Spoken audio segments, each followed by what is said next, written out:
Magandang araw.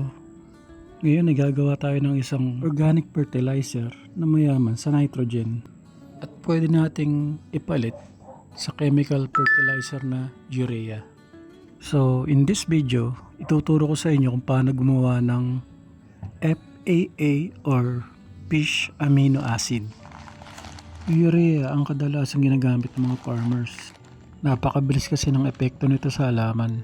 4600, 46% nitrogen, 0 phosphorus, 0 potassium. Ang nitrogen kasi tumutulong para pagandahin, palakihin at gawing berde ang mga dahon. Kung maganda kasi ang dahon, maganda rin yung paggawa ng halaman ng sarili niyang pagkain. Then yung phosphorus naman ay para sa ugat at potassium naman ay para sa mga bulaklak at sa bunga. Kaya sa conventional farming, ginagamit nila yung mataas na nitrogen. Especially kapag vegetative stage ng urea, napakataas ng nitrogen content. Kaya kapag binigay natin sa halaman ay napakabilis ng epekto. 3 to 4 days makikita natin na gumaganda na yung dahon ng halaman. Pero ang design kasi ng chemical fertilizer is para sa halaman lang. Hindi niya pinapaganda yung lupa. Anyway, umpisa na natin ang paggawa ng ating organic fertilizer. Galing nga pala kami sa palengke. At nanghingi na rin ako ng mga hasang at bitukan ng isda. Kasi tinatapon lang naman nila to eh. At dahil galing sa palengke, possible na dinapuan na to ng mga langaw. Kaya hinugasan ko ng paulit-ulit. At tinakpan para siguraduhin malinis. Then kailangan natin ng plastic container. Kailangan din natin ng bato, pandagan, net, panghalo, tissue. At syempre timbangan. Gagamit din tayo ng molasses, pero pwede naman yung brown sugar kung wala kayong molasses. Pero mas prefer ko yung molasses kasi mas mura kaysa sa brown sugar eh. Make sure nga pala na malinis yung kamay nyo bago nyo gawin to. Yung iba nga gumagamit pa ng gloves. Pero naglinis naman ako ng kamay. Iniiwasan kasi natin ditong makontaminate yung ating ginagawa. Kasi ibuburo natin ito, itutunog natin ng 20 to 30 days. At make sure na wala na siyang tubig. Kita nyo, sinala akong mabuti para mawala yung tubig niya. I-peppermint kasi natin ito ng sobrang tagal. Mas matagal kasi is mas maganda. Kasi nga dahil solid itong ating pinapakatas. At ngayon titimbangin muna natin. 700 grams. Medyo marami. 1:1 nga pala yung ratio natin. Kung 700 grams itong laman loob ng isda ay 700 grams din yung ilalagay nating molasses or brown sugar. Make sure nga pala na malinis yung container na paglalagyan natin. Siguraduhin na tuyo at hindi basa. Again, 700 grams itong laman loob ng isda. Ilagay na natin sa ating container. Nga pala, ang molasses ay may nabibili naman sa palengke pero kung wala ay pwede naman sa online. Pero pwede naman yung brown sugar. Kaya lang mas mahal yung kilo ng brown sugar kaysa sa 1 litro ng molasses eh. Kaya molasses talagang ginagamit ko. Mas nakakatipid pa. Ang presyo kasi ng brown sugar ngayon nasa 80 pesos per kilo na. Pero itong molasses, nabili ko lang siya online. Around 100 pesos lang, 2 liters na. 700 grams din yung ilalagay nating molasses 1:1 ang ratio. Ang molasses nga pala sa Tagalog ay pulot tubo o melasa sa iba kung tawagin. Ito ay nanggaling din sa tubo, katulad din ng asukal. Pero kung bibili nga kayo online, check nyo muna yung reviews. Kasi meron din mga nagbebenta na hindi puro. Dapat yung sobrang lapat din katulad nito. Ilalagay ko na lang mamaya sa comment section kung saan ako mo-order ng molasses para makasigurado kayo na puro ang molasses na nabili nyo. Hindi naman kailangan sobrang dami ng gawin nyo. Katulad nito, sa tingin ko, aabuti ng mga 6 hanggang 9 na buwan bago ko maubos ang ginagawa kong organic fertilizer. Kahit mga 200 grams lang siguro ay okay na. Lalo kung hindi naman ganun karami yung halaman nyo. Pagkatapos natin lagyan ng molasses, ay haluin natin. Siguraduhin natin na lahat ng parte na laman loob ng isda ay makapitan ng molasses. Siguraduhin din natin na hindi madapuan ng langaw para maiwasan natin na makontaminate, makompromise itong ginagawa nating fish amino acid. Okay na siguro to. At ang susunod natin gagawin, lilinisan naman natin.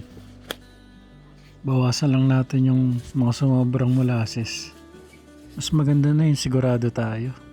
Kaysa naman masayang yung ginagawa natin.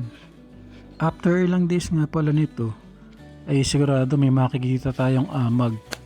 Pero huwag kayong mag-alala. Kasi normal naman yun. Ang ibig sabihin nun, ay nagkakaroon na ng mga good bacteria ang ating fish amino acid. Pero kung kulay itim ang nakikita nyong amag, ay alisin nyo lang ito. Dahil ang itim na amag ay bad bacteria.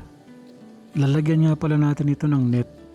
Pwede rin namang tela, basta siguraduhin lang natin na malinis. At lalagyan naman natin ng bato, pabigat, para masigurado na lulubog ang ating mga laman loob ng isda. Dapat malinis din yung ating mga bato. Hindi pwede mga bato na nadudurog. Dapat yung buo talaga. At tatakpan nating maigi. Siguraduhin na walang hangin na makakapasok sa loob. Then lalagyan natin ng label para hindi natin makalimutan. Yung iba 2 weeks ginagamit na nila eh. Pero ako siguro mga 1 month. So today is March 29 at babalikan ko kayo after 1 month, April 29.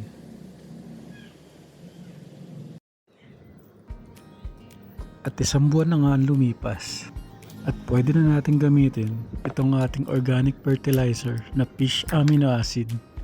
Sa unang part ng video natin ay ipiniliwanag ko sa inyo ang gamit ng urea na kadalasang gamit ng mga farmers. Dahil syempre mabilis ang epekto nito, pero dahil chemical or inorganic fertilizer ang urea, maaari rin itong masunog ng mga halaman kung sobrang pagkakagamit. Nakakasira din sa kalidad ng lupa. Anyway, tingnan nyo itong ating ginawa na fish amino acid. May mga amag, pero sabi ko nga, ito ay good bacteria. At dahil walang itim na amag, ibig sabihin ay successful ang ating ginawa. Iba na rin ang kanyang amoy, manamis-namis at mabango dahil sa molasses. Ang mali lang sa ginawa natin ay lumubog yung mga bato. Ang hirap tuloy kuhanin ng net at mga bato. Pero okay lang, alisin na lang natin at sasalain din naman natin ito. Ang fish amino acid ay katulad din ng urea. Pareho itong mayaman sa nitrogen. Ang kaibahan lang ay hindi natin pinipersa ang mga halaman. Ang fish amino acid ay nagsisilbing natural growth promoter na nagpapalakas sa halaman. Pinapaganda ang kalidad ng lupa at pinapataas ang mga good bacteria. Tumutulong sa pagpapaugat, photosynthesis at pangkahalatang kalusugan ng halaman. Na-experience nyo na ba yung naninilaw yung mga dahon? Bansot yung tanim at parang di lumalaki. At maliliit yung mga dahon. Kapag ganon, ay posibleng merong nitrogen deficiency yung halaman.